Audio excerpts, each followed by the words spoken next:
They say diamonds are forever. But in Africa, they vanish into thin air, leaving behind hunger, war, and broken promises.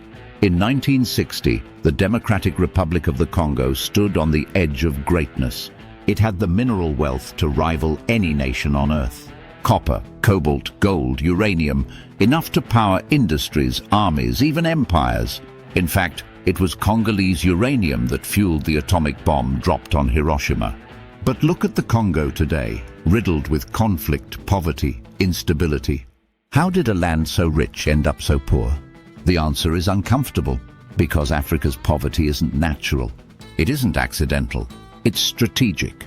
To understand this, we must go back, way back, before the borders, before the nations. Back to the 15th century, when Europeans first set foot on African shores. At first, they came for gold. Then they came for people. Over 12 million Africans were chained and shipped across the Atlantic during the transatlantic slave trade.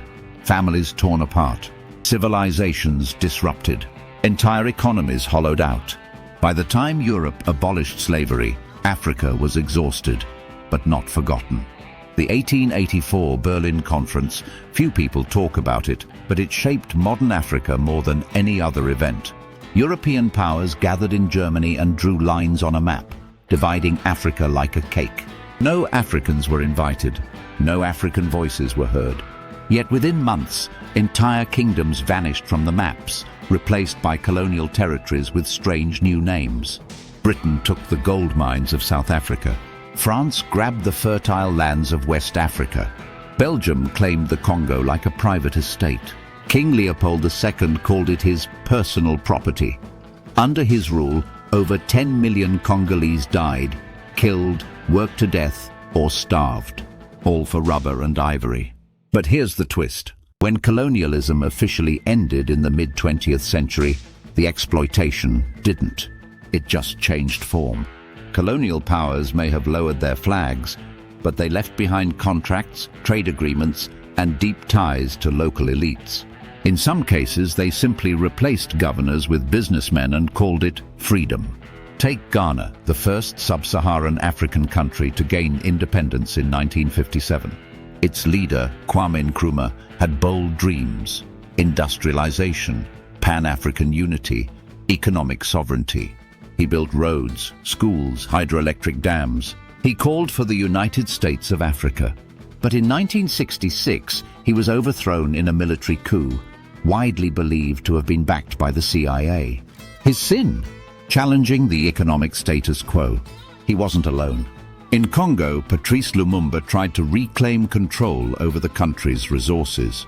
He was arrested, tortured, and executed, his body dissolved in acid. The CIA was aware. Some say they helped. The result?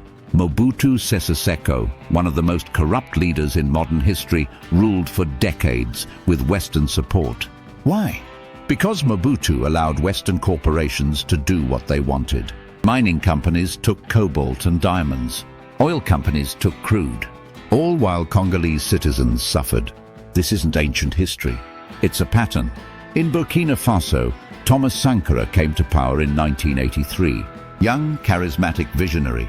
He launched vaccination campaigns, fought corruption, banned foreign aid, and promoted gender equality.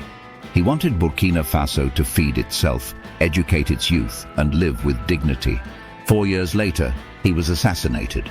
His friend, Blaise Compaoré, took over and reversed nearly everything.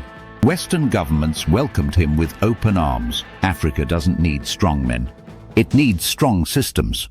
But every time a leader tries to break the mold, they mysteriously disappear, or the economy crashes under international pressure.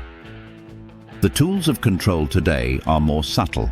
Instead of guns and chains, we use loans and trade deals. Institutions like the International Monetary Fund and World Bank promise development, but impose harsh conditions. Countries must cut public spending, privatize essential services, open markets to foreign competition. It sounds modern, even necessary. But it often means a country can no longer subsidize food or fuel. Hospitals collapse. Schools are underfunded. Local industries die. Foreign companies swoop in, buying up resources for pennies. Meanwhile, debt keeps growing. Africa spends more on debt repayment than on healthcare or education. In 2023, sub-Saharan African countries paid over $20 billion in debt servicing, most of it to Western creditors. Some of that debt was inherited from corrupt dictators propped up by those very same creditors. It's like paying rent on a house that was stolen from you. But it's not just debt. There's something even darker. Illicit financial flows, money that leaves Africa illegally through tax evasion, under-invoicing, offshore accounts. According to the UN, Africa loses over $88 billion every year this way. That's more than it receives in foreign aid. So while the West congratulates itself for sending aid packages, its corporations are quietly extracting wealth through tax havens and shell companies.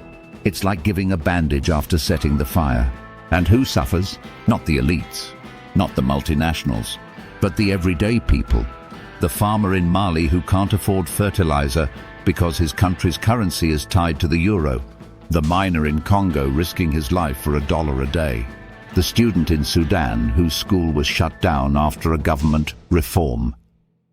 And then there's the media narrative, often portraying Africa as a land of chaos, disease and failure.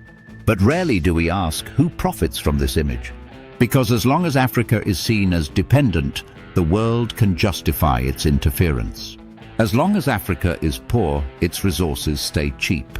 Its labor stays cheap. Its land stays available.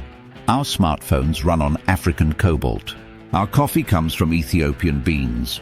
Our chocolate is made from Ghanaian cocoa. Yet the people who produce these things often can't afford them. If Africa rose, truly rose, if it demanded fair prices, fair trade and fair taxes, it would shake the global economy. That's why Africa can't be allowed to win, not under the current system. But there is a shift happening, a quiet rebellion. Young Africans are connecting across borders, sharing stories, launching startups, challenging old narratives. In Nairobi, developers are creating apps to bypass corrupt banking systems. In Lagos, fashion designers are rebranding African identity. In Kigali, Rwanda has become a model for post-conflict recovery and tech-driven development. This new generation isn't asking for pity. They're demanding justice, and they know the game. They know that Africa's poverty is not a flaw in the system. It is the system. A system designed, sustained, and exported by global powers who rely on Africa's weakness to maintain their own strength. But systems can be rewritten. If there's one truth history has taught us, it's this. Empires fall, walls crumble, chains break.